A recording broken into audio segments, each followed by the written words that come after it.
Watching this documentary, there's an incredible amount of times when family or professionals could have stepped in and removed you from your mother's care. In your opinion, do you have any insight as to why that never happened? I think a big part of it was there was people that had suspicions, family included. But nobody just wants to rock the boat. So it wasn't brought up to other people, it wasn't talked about.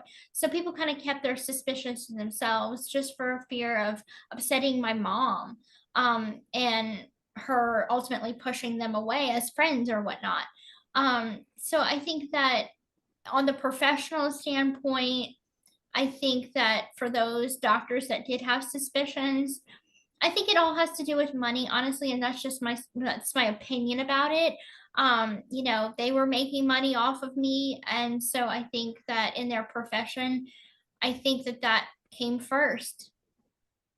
I remember Gypsy, we had discussed that CPS came to your house at one point. Mhm. Yeah, they Remind me did. about that. Yeah, Yes, tell us about that. so they did come to my house, and basically they were asking me the wrong questions. So they're like, show me your arms, show me your legs, and they were checking for bruises. And at that point, my mom never hit me. They wasn't asking the right questions to me. Yeah. And so nothing was ever Nothing was done. ever done. Nothing, like, there was no follow-up report or anything.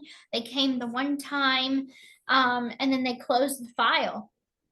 And if I recall from our conversation, this happened in the Habitat for Humanity house on Volunteer Way. Is Correct.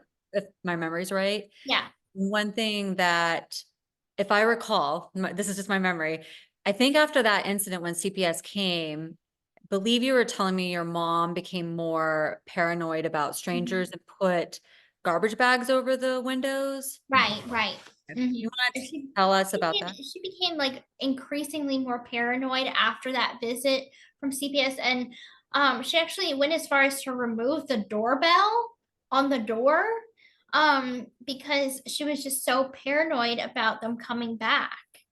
Mhm. That's crazy. Mhm. Wow, thank you for sharing that. Gypsy, were there any of your other family members involved in your life, and do you hold a grudge towards any of them for not removing you from the situation? Um, there My mother isolated me and her from her side of the family and also my dad's side of the family at a pretty young age for me. So I was probably about 6 years old when she started removing us a little more and moving away from our hometown that we grew up in. I don't hold anyone I get anything against anyone. I don't hold a grudge. And I've actually told them all that. I'm like, I don't put blame on you guys because I was 6 years old when she took me from you guys. Um, and I understand that you guys were just as much in the dark as everybody else is. Mhm. So I constantly drive that home that I do not hold a grudge against anyone. You know, my mother was good at manipulating and lies. Um, and that's all there is. There's no blame to be, not to me anyway, that there's no blame to be put on anybody else.